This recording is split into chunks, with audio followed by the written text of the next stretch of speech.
Hello and welcome to Healthy Society Chats with Sam Morgan from Morgan's Osteopathy and myself, Larissa.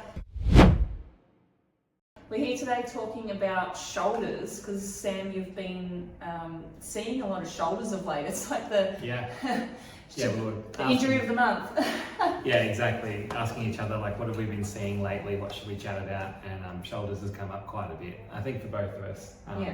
Yeah, especially me. A lot of impingement syndromes, a lot of frozen shoulders. They're probably the big two that we've been seeing lately. Okay, so impingement, that's a pretty technical word. Like, what are we actually meaning? What's happening with impingement syndrome? Like, when I'm reaching up overhead, it's pinching. Well, like the name sounds like, I suppose. Yeah, you're getting a pinching sensation. It's usually accompanied with a movement that is above shoulder height or above head height, whether it's in front of you or out to the side. And yeah, we're talking about some precursors to things like that. And I think very often we find that it's postural, it can be postural or activity-based things that you've done for a long time that have accumulatively led to a problem such as that. Like we've got a client who, well, not just one, a number of clients that have come in here and they're like, I didn't even realise until one day I just went to reach for something in the cupboard and realised I couldn't actually lift my arm above my head. Just all of a sudden, because they haven't been doing that action, like staying active, do the actions regularly. But the other thing is, like what you've been doing all day, every day, you're like always driving the car. Always typing at the desk. And me, especially when I was studying hard, typing at the desk. I guess, like, again, to throw a technical term at you, would maybe suggest that most people are anteriorly biased most of the time. So we're doing all our activities from the front. So a lot of like Larissa's programs, for example, Larissa and Jade's programs, if you've seen them, they'll try and focus on strengthening muscles at the back, which can be critical not only for your aesthetic posture, but for the healthier shoulders. And we find that happens a lot of the time to do with, that we call it actually menopausal shoulder. You see it referred to quite a lot. But hormonal things can be a big implication on that. We don't necessarily get men coming in saying that thing, like, oh, just one day I realised my shoulder was frozen. The men that are coming in, they're usually like, I'm a mechanic and I'm always working overhead, or I'm an electrician, they're always doing light bulbs and stuff overhead. So it's a wear and tear, slow degradation usually with men that I find. But with women, it's like one day I'm 40 something, and one day I opened up the cupboard, went for the cup, and I'm frozen. And usually the left shoulder, funnily enough. It's uncanny. I can't remember the exact percentages, but just how more often that tends to occur, unfortunately, in that sort of demographic. 50 to 60-year-old female. So one thing, be active. So you are regularly putting your hands up above your head, and you don't just wake up one day realising that you can't do that. But the other thing is a balanced program. Like, have a look at your day. If you think of your whole day as a form of strength training, we're driving the car, we're strengthening out the front, we've got all this weight out the front, then we're at the desk, and then we've gone and visited, like you mentioned before, the grandkids, and we're holding the grandkids. What are you doing to open up? Often very little. There's some simple things that we can do at home though. You know what I'm saying? Like home program stuff. Big time. Often you don't necessarily need an entire gym at home. I think something that maybe we haven't addressed yet in this conversation is the mid-back can be a really good area that influences the shoulders a lot. So you've got simple things like cat and cow, thread the needle or foam roller work just to try and open this area. That can be hugely beneficial. But when it comes to the actual shoulders, you've got things like stretching the pecs, and maybe more specifically some strengthening exercises for the back. You know what I found really beneficial, because I've come from really shitty posture. And I actually at one point had bursitis in both shoulders. Like, that is excruciating, but also you can't sleep. But the biggest thing that I found that was just thinking about it in a totally different way is that your shoulders sit on top of your rib cage. And so when I started thinking about, well, what am I doing with my rib cage? I realized that my rib cage was something like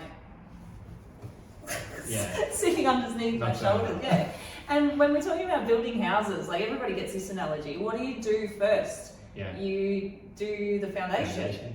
Yeah, you level the ground and you make sure the slab is really good, or the stumps, or whatever you're using, because otherwise, like, stumps sink, the roof cracks. Like, you think about that to do with the foundation being your rib cage. And your shoulders sitting on top. How are they going to function if you're all like through the rib cage all the time? I think there's no other joint that's a better example of that in the body. The shoulder is inherently very unstable, so it relies a lot on all the other areas that it's drawing from, that being the back, the ribs, the scapula, or the shoulder blade. So those sort of structures and how they're moving and operating are critical. I think one key area that we haven't spoken of, though, that a lot of people don't treat. And I'm so glad that you do. The diaphragm, though. The diaphragm connects to all the inside of your rib cage. It's to do with your breathing. What happens when we're stressed? We go. Small breath. The whole rib cage closes down, the shoulders crunch up, and then we think that we're going to reach overhead really well. But we treat the shoulders, we work on strengthening through the back, but a lot of practitioners don't get that diaphragm back functioning properly. It was life-changing for me getting that treated. Sometimes it's pretty intense when you release it sometimes, and a lot of people have never had it done before. It's obviously not a comfortable thing. We're kind of reaching in under your ribs. It's a bit personal. But it can make a huge difference. And I don't know, I guess like let's say stress is a pretty common occurrence from your 30s onwards, and people are having 2-3 coffees a day. There's so many things that can contribute towards that breathing just not being a priority. And when I say that breathing, I'm referring to deep, slow, diaphragmatic breaths. So your breathing can help. Just lying down on the floor and doing some face down exercises at home can help. Prevent this. But also just staying active generally can help. So we're lubricating the joints. We don't wake up one day and have this shock that, I can't reach overhead. But next to that, then you've got professional help in strength training. And physical therapy help from someone like Sam, who's willing to go the extra mile in delving into places like the diaphragm, that it can be uncomfortable and personal.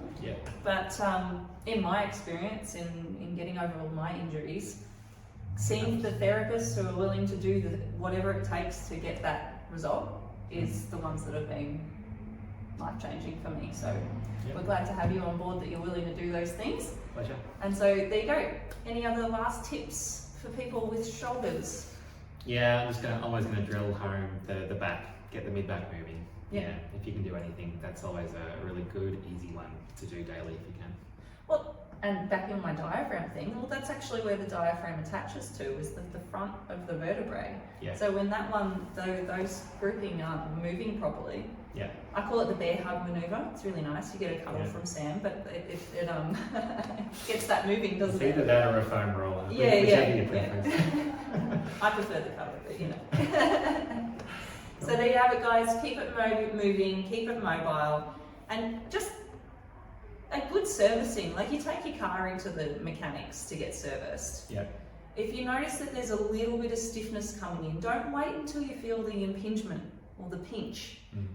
Don't wait until you wake up and get that shock one day that you can't lift your arm overhead, because your body likely gave you a few signs prior to that. Listen to those signs, get into the mechanics, the body mechanics, and get it serviced out so that you don't have to end up dumping a whole pocket full of cash on session after session after session trying to get you back to... Keep ahead of the curve.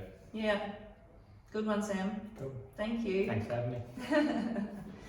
And as always, we have exercises on YouTube, and if you want to do my favorite shoulder recovery workout, that is with a broomstick only, so you can do this at home, just search shoulders and find the broomstick workout and do it along with me on our YouTube channel. See you next time.